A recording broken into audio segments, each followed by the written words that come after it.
Hello दोस्तों, आपने अपने नाना नानी या दादा दादी से बहुत सारी कहानियां सुनी होगी। आज हम एक ऐसी ही बहुत प्यारी कहानी सुनने वाले हैं जो कि बहुत ही दिलचस्प और रोचक है। और कहानी का नाम है सुनहरी मछली और तीन राजकुमार। बहुत पुराने युग में, जबकि बड़े बड़े नगर नहीं बसे थे और इंसान जानवरों से इतना दूर नहीं हुआ था, उस काल की यह कहानी है।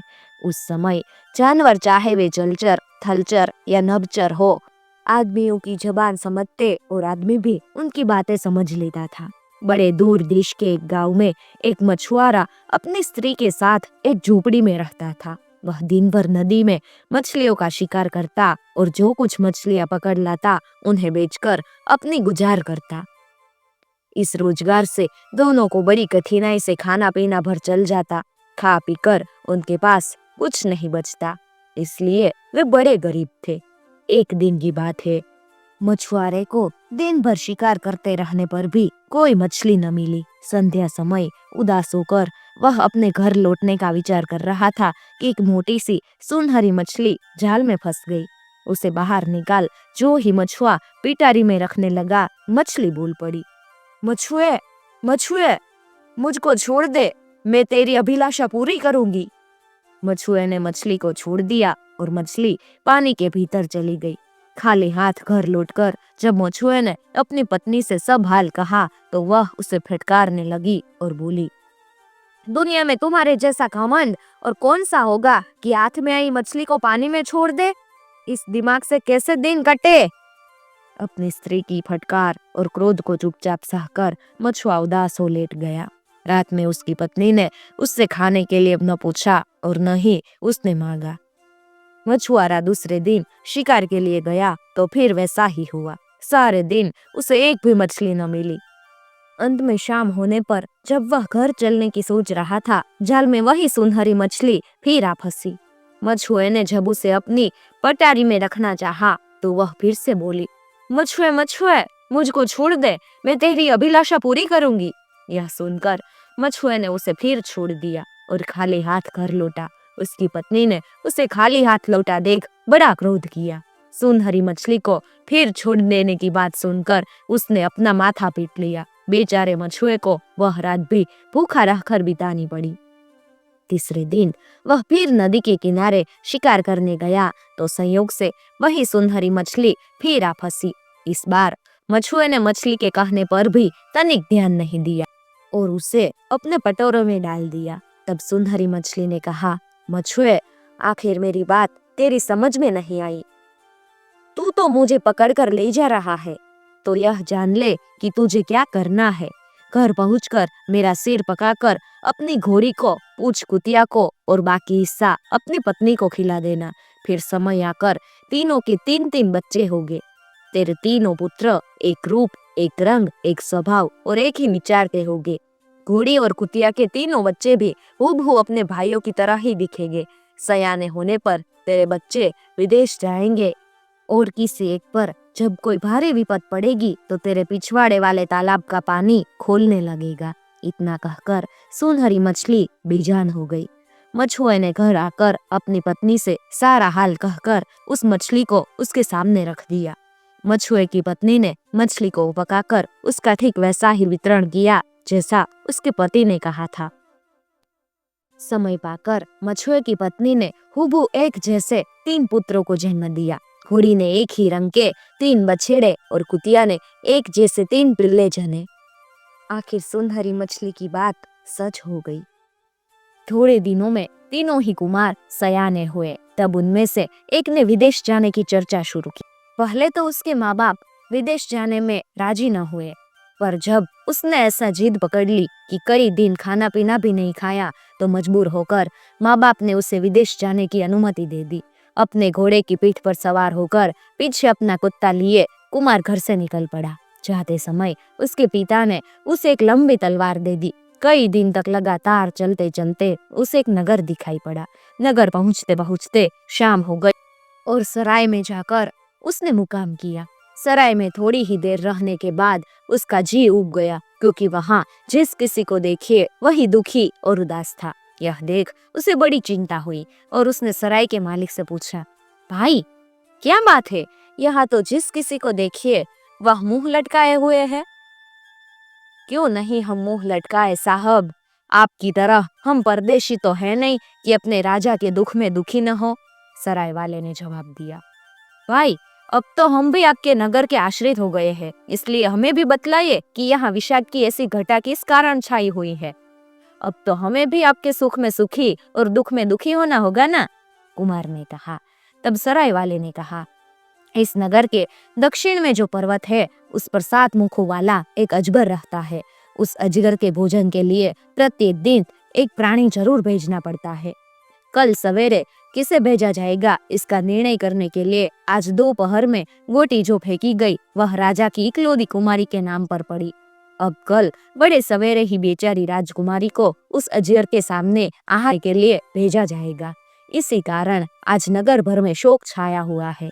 यह बात सुनकर कुमार भी बहुत दुखी हुआ और जो कुछ रूखा सूखा भोजन सराय में मिल लिया उसे खाकर चुपचाप एक जगह पर पड़ गया। कुमार को रात भर नींद न आई।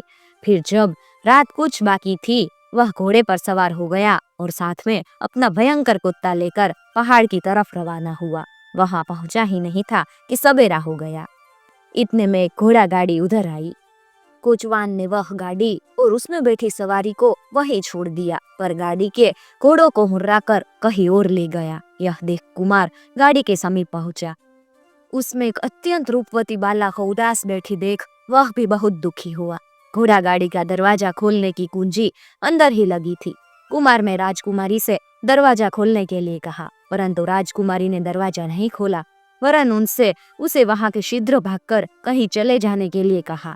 तब कुमार ने अपनी तलवार से गाड़ी के दरवाजे को स्पर्श किया। तत्काल दरवाजा खुल गया और कुमार गाड़ी में जाकर राजकुमारी की बगल में बैठ गया। राजकुमारी नहीं जानती थी कि उस युवक को अजगर की बात मालूम है, इसलिए घबराहट के साथ उसने अपने ऊपर शीघ्र आने वाली विपद का ब्यौरा उससे कह सुनाया। यह सब सुनकर बड़ी शांति के साथ कुमार ने कहा, राजकुमारी, जैसे एक को मरना है वैसे ही दूसरा भी मरेगा। फिर उसने राजकुमारी से अपने कानों की तरफ देखने को कहा। राजकुमारी जब उधर देखने लगी तो कुमार ने धीरे से उसकी पोशाकों का एक एक टोका काटकर जतन से अपने पास रख लिया। राजकुमारी ने एक से एक बढ़कर सुंदर 7 पोशाकें पहन रखी थी। इसी समय पहाड़ के ऊपर से कोई चीज आंधी की तरह लुंड मुंड नीचे उतरती हुई दिखाई पड़ी। कुमार गाड़ी में से फौरन बाहर आकर अपने घोड़े पर सवार हो गया और उसी तरफ तेजी से बढ़ा। तब तक वह 7 मुखों वाला अजगर सामने आ गया। सीटी बजाकर कुमार ने अपने कुत्ते को संकेत किया। कुत्ता एकदम अजगर के ऊपर झपट पड़ा। उधर घोड़े ने भी अपनी टांगों से अजगर को रोनना शुरू किया। राजकुमारी की गाड़ी में बैठ यह भयानक युद्ध देख रही थी। कुमार ने थोड़े ही देर में अपनी तलवार से अजगर के 5 सिर काट डाले। एक सिर कुत्ते ने काटकर अलग कर दिया और एक सिर घोड़े ने अपनी टांगों से कुचलकर अलग कर दिया। फिर कुमार ने घोड़े पर से उतर अजगर के 7 मुंह खोलकर सब जीभें काट ली और उन्हें एक रुमाल में बांधकर अपने पास रख लिया। कुमार जो ही घोड़े पर चढ़ने लगा, राजकुमारी ने उसे आवाज दी और अपने साथ राजभवन में चलने के लिए कहा, किंतु वह घोड़ा बढ़ाकर तेजी से वहां से चला गया।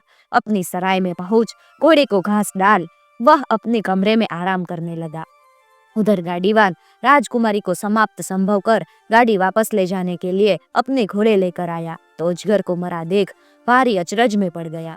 फिर मारे खुशी के कांपते हाथों से रास पकड़े बड़ी तेजी से गाड़ी भगाता हुआ वह राजकुमारी को लेकर राजा के महल में जा पहुंचा। राजकुमारी को जीवित वापस देख राज सदन और सारे नगर में आनंद की बधाइयां बजने लगी, मंगल सूचक बाजे बजने लगे, चारों दिशाएं गुंजरित हो उठी। राजा ने सारे शहर में डांडी पीटवा दी कि जिसने अजगर को मारकर राजकुमारी का उद्धार किया है वह महल में आए और राजकुमारी के साथ विवाहित होने का गौरव और आनंद प्राप्त करे। राजकुमारी के पहाड़ के नीचे से चले आने के पश्चात उसी पहाड़ की तरफ एक कोयला बेचने वाला जा निकला था। उसने अजगर को मरा देख उसके 7 कटे सिर उठाकर अपने पास रख लिए थे। नगर में आने पर जब उसने राजा की डांडी पीटती सुनी तो अजगर के सिरों वाली गठरी लिए वह सीधे राजा के महल में पहुंच गया। राजा ने अजगर के सिर देखकर उसके कहने पर विश्वास कर लिया और उसी दम राजकुमारी के विवाह की तैयारियां करने का हुक्म दे दिया। संध्या समय राज सदन में एक बड़ी भारी दावत दी गई। चारों तरफ आतिशबाजी छूट रही थी। नाच गान की कई टोलियां जगह जगह जुटी गई थी। भोजन के लिए कई सौ मेहमान जुटे हुए थे। उसी भीड़ भाड़ में एक जगह कुमार भी खड़ा था। अचानक राजकुमारी की निगाह कुमार पर आ पड़ी। फिर तो वह आपे से बाहर होकर कुमार की तरफ अपनी उंगली उठाकर अपने पिता से बोली, महाराज, महाराज, अजगर से मेरी जान बचाने वाला आदमी वहां खड़ा है। ऐसे अवसर पर राजकुमारी का यह उद्गार राजा को बहुत नागवार लगा। उसने राजकुमारी के कहने पर विश्वास नहीं किया और क्रुद्ध होकर उसे चुप रहने के लिए कहा। परंतु जब राजकुमारी ने बहुत हद की तो राजा ने उस आदमी को अपने निकट आने का इशारा किया और उसके पास आने पर पूछा कि क्या बात है। कुमार ने महाराज से प्रार्थना की कि नगर के 7 सबसे बड़े दर्जियों और 7 होशियार कसाईयों को बुलाया जाए तो सारा भेद खुल जाएगा। आज्ञा होते ही 7 दर्जी और 7 कसाई बुलाकर सामने खड़े कर दिए। तब कुमार ने उन दर्जियों के सामने राजकुमारी की 7 पोशाकों के कटे हुए टुकड़े रखकर पूछा कि क्या वे टुकड़े राजकुमारी के लिए सिले हुए 7 कपड़ों से कटे हुए नहीं हैं? दर्जियों ने राजकुमारी की उन दिन की पोशाक मंगवाकर अच्छी तरह से मिलान किया और तब एक स्वर से कहा कि वे टुकड़े सच ही राजकुमारी की पोशाक के ही है। तब कुमार ने कसाईयों से प्रश्न किया कि क्या उन्होंने कभी कोई ऐसी जानवर का वध किया है जिसके मुंह में जीभ न मिली हो? उन्होंने एक स्वर से कहा कि ऐसा कोई जीव नहीं जिन्होंने अभी तक कभी न कभी देखा हो। तब राजकुमार ने कोयला बेचने वाले जुआन के लाए हुए मुखों में जीभ देखने के लिए कसाईयों से निवेदन किया। कसाईयों ने अजगर के कटे सिर में मुंह के भीतर लकड़ी डालकर बहुत कुरेंदा, परंतु वहां किसी भी मुंह में जीभ नहीं थी। राजकुमार ने अपना रुमाल जिसमें उसने 7 जीभ रखी हुई थी सामने बढ़ाकर कसाईयों से कहा कि वे जीभों की जांच करें। कसाईयों ने प्रत्येक को उठाकर और उन मुंहों में रखकर देखा। वे निसंदेह उसी अजगर की जीभें थी। तब को सब लोगों को उस कोयला फरोश पर बड़ा गुस्सा आया और राजा ने उसे वही सबके सामने फांसी पर लटवा दिया। उसी रात राजकुमारी के साथ राजकुमार का विवाह हो गया। ऐसे वीर और सुंदर जवान को देखकर नगर निवासी बहुत प्रसन्न थे। विवाह के बाद जब सब उत्सव समाप्त हो गए तो राजकुमारी और कुमार महल के शयन के लिए पधारे। शयनागार में राजकुमारी परमात्मा के अनुग्रह के लिए भुक्त कर प्रार्थना पढ़ने लगी और राजकुमार खिड़की के पास खड़ा होकर बाहर का दृश्य देखने लगा। उस समय चांदनी दूध सी चादर के समान चारों तरफ फैली हुई थी और रात रानी की भीनी भीनी महक भी सारे वातावरण को स्निग्ध कर रही थी। एकाएक राजकुमार को दूर पर एक महल खड़ा दिखाई दिया जिसे उसने पहले कभी नहीं देखा था। अपनी पत्नी को इशारे से अपने निकट बुलाकर कुमार ने पूछा, राजकुमारी, उस महल में कौन रहता है? यह सुनते ही राजकुमारी सिहर उठी और अपनी सारी ताकत हथेलियों से राजकुमार की आंखें ढांपती हुई बोली, स्वामिन, अब आप उधर तनिक भी न देखिए। उस महल में जाकर आज तक कोई लौटा नहीं है। परंतु उस महल की तरफ निगाह जाते ही न जाने कौन सा जादू कुमार के सिर पर चढ़ गया कि वह उसी क्षण वहां जाने के लिए अधीर हो उठा। राजकुमारी ने उसके चरण पकड़ लिए और अत्यंत दीनता और विनम्रता के साथ घर से बाहर न निकलने के लिए उससे विनती करने लगी। राजकुमारी ने कुमार को वहां न जाने की विनती की, किंतु होनहार बड़ा प्रबल होता है। राजकुमारी के लाख रोकने पर भी वह महल में न रुका। बाहर निकल अपने घोड़े पर सवार होकर कुत्ते को साथ ले कुमार उस महल की तरफ चल पड़ा और थोड़ी देर में महल के पास जा पहुंचा। महल का फाटक ढूंढने के लिए उसने उसकी परिक्रमा कर डाली, पर फाटक कहीं न दिखा। बहुत ढूंढने के बाद उसे एक छोटी सी खिड़की जमीन से सटी हुई दिखाई दी। कुमार ने खिड़की से अंदर झांका तो क्या देखा कि एक बुढ़िया वहां बैठी हुई ऊद रही है। कुमार को देखते ही बुढ़िया ने पूछा कि वह क्यों आया है। राजकुमार ने कहा कि बाहर से वह महल ऐसा सुंदर दिखाई दिया कि उसे भीतर से देखने के लिए वह एकदम उत्कंठित हो उठा। यह सुनकर बुढ़िया ने भीतर आने का संकेत किया। कुमार अंदर चला गया। वहां उसने एक एक कमरे में इतनी कीमती चीजें सजी देखी जितनी किसी राजा के पूरे महल में भी नहीं होती होगी। हर्ष और विस्मय से कुमार बेसुध हो गया। बुढ़िया भी एक लटरूकी के सहारे उसके पीछे पीछे डुगर डुगर डोल रही थी।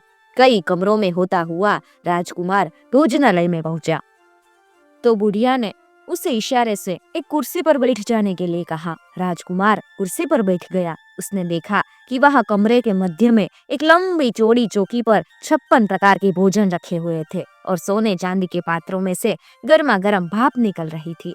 बुढ़िया ने वहां से एक पूठा उठाकर कुमार के सामने रखकर मुंह मीठा करने के लिए कहा। राजकुमार को भूख कहाँ थी, उसने इनकार किया, किंतु बुढ़िया ने बराबर आग्रह करने पर उसने एक टुकड़ा तोड़कर मुंह में रख लिया। उसे कूचकर गले के नीचे उतार ही रहा था कि राजकुमार पत्थर हो गया। उसका कुत्ता भी पत्थर हो गया।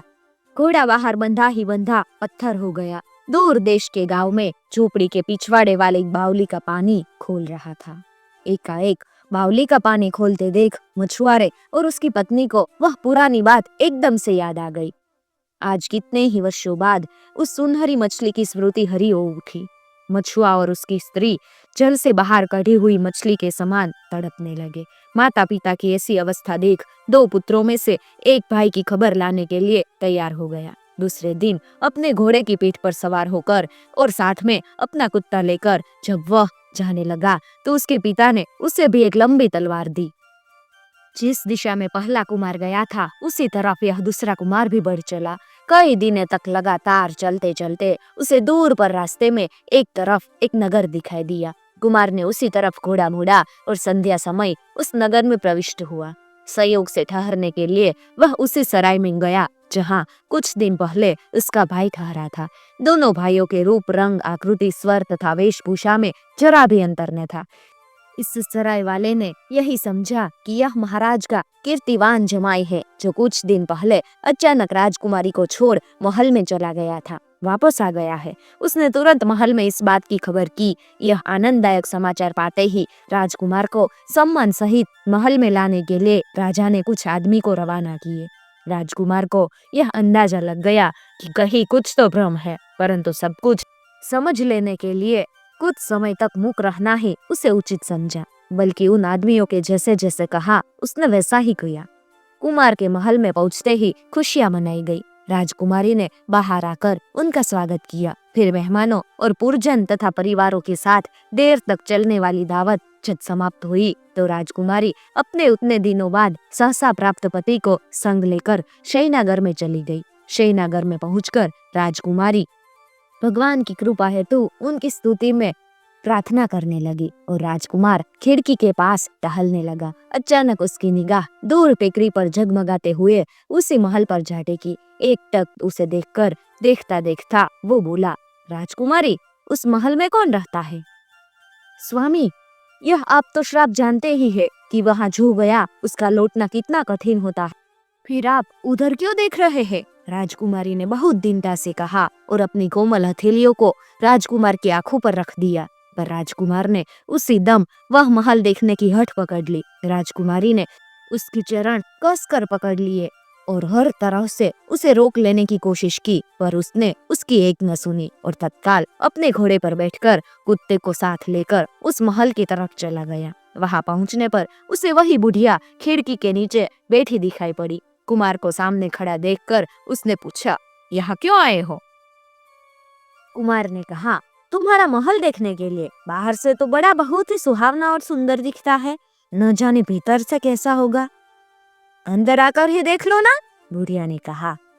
अपने भाई की तरह उसने भी महल में प्रवेश किया। भीतर जाकर एक कमरे से दूसरे कमरे में महल की सजावट देखता और वहां सजी हुई वस्तुओं की सराहना करता हुआ वह भी भोजन गृह में पहुंच गया। फिर बुढ़िया के आग्रह करने पर, भूखा न होने पर भी उसे पुए का एक टुकड़ा मुंह में दे डाला और फिर तो पल भर बाद अपने घोड़े तथा कुत्ते के सहित वह भी पत्थर का हो गया।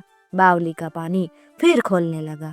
यह देख मछुआरे और उसकी पत्नी अपने पुत्र के लिए विलाप करने लगे। तीसरा भाई भी बहुत अधिक बेचैन हो गया। फिर वह अपने भाइयों की खोज में तत्काल चले जाने के लिए अपनी माता से आज्ञा मांगने के लिए गया। वह यह नहीं चाहती थी कि उसके तीनों बेटे में से जो बचा है वह भी विदेश चला जाए और बुढ़ापे में उनका कोई सहारा ही न रहे। परंतु तीसरे कुमार को इस बात का पूरा विश्वास था कि वह अपने दोनों भाइयों को अवश्य खतरे से उबारेगा और उसके माता पिता कदा भी अनाथ न होंगे। इसके पश्चात बहुत आग्रह करने पर माता पिता राजी हुए और तब एक दिन प्रातःकाल अपने घोड़े पर सवार हो वह उसी दिशा में रवाना हो गया जिस ओर पहले उसके दोनों भाई गए थे और उसका कुत्ता भी पीछे पीछे चला गया। जाते समय उसके पिता ने उसे भी वैसे ही एक लंबी तलवार दी जैसे कि उसने अपने दो पुत्रों को पहले दी थी और तीसरे लड़के ने यात्रा की शुरुआत की। कई दिन की यात्रा के बाद तीसरा कुमार संध्या समय उसी नगर की उस सराय में पहुंच गया। सराय वाले ने उसे बड़े तपाक से बिठाकर उसके आगमन की तुरंत खबर राजमहल में भिजवाई। राजा ने उसे महल में लिवा लाने के लिए कई आदमी रवाना किए। फिर यह सोचकर कि उसका दामाद अपने पराक्रम से सभी बाधाओं को चुराकर सकुशल वापस आया है, उसने बड़े उत्सव और नाच गान का प्रयोजन किया और आयोजन भी किया। आधी रात तक दावत, राग रंग और खेल कूद चलते रहे।